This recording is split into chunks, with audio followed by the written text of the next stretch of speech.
सबसे पहले हम जान लेते हैं इन दसों वर्ड्स की हिंदी मीनिंग क्या होती है। तो सबसे पहला वर्ड हमारा आता है हैप्पी। हैप्पी मतलब होता है खुश, प्रसन्न, राइट। इसके बाद आता है बिग। बिग की जो हिंदी मीनिंग होती है वो बड़ा होता है, राइट। इसके बाद आता है स्मार्ट। स्मार्ट मतलब होता है होशियार। इसके बाद आता है फास्ट। फास्ट की हिंदी मीनिंग होती है तेज, राइट। इसके बाद आता है सैड। सैड की हिंदी मीनिंग होती है दुख। इसके बाद आता है बिगिन। बिगिन की हिंदी मीनिंग होती है शुरू करना। इसके बाद आता है हेल्प। हेल्प की हिंदी मीनिंग होती है मदद करना। इसके बाद आता है इम्पोर्टेंस। इम्पोर्टेंट मतलब होता है महत्वपूर्ण। इसके बाद आता है हमारा कीप वर्ड। कीप का हिंदी मीनिंग होती है रखना। इसके बाद आता है बाई। बाई की जो हिंदी मीनिंग होती है वो होती है खरीदना। इन दसों वर्ड्स के सिनोनिम्स भी देख लेते हैं।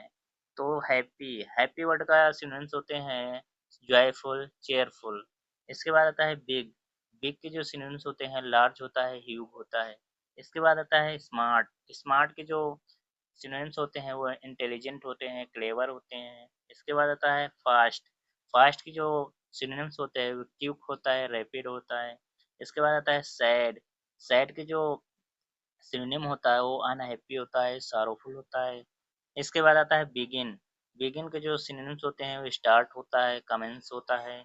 इसके बाद आता है हेल्प। हेल्प के जो सिनोनिम्स होते हैं वो असिस्ट होता है, सपोर्ट होता है। इसके बाद आता है इम्पोर्टेंट। इम्पोर्टेंट का जो सिनोनिम्स होते हैं वो होते हैं एसेंशियल, क्रूशियल, राइट। इसके बाद आता है कीप। कीप के जो सिनोनिम्स होते हैं वो मेंटेन होता है, प्रिजर्व होता है। इसके बाद आता है बाई। और बाई वर्ड मैं आपके लिए छोड़ रहा हूँ ताकि आप इसका सिनोनिम्स कमेंट बॉक्स में ज़रूर शेयर कीजिएगा। मिलते हैं अगले वीडियो में, तब तक के लिए बाय बाय।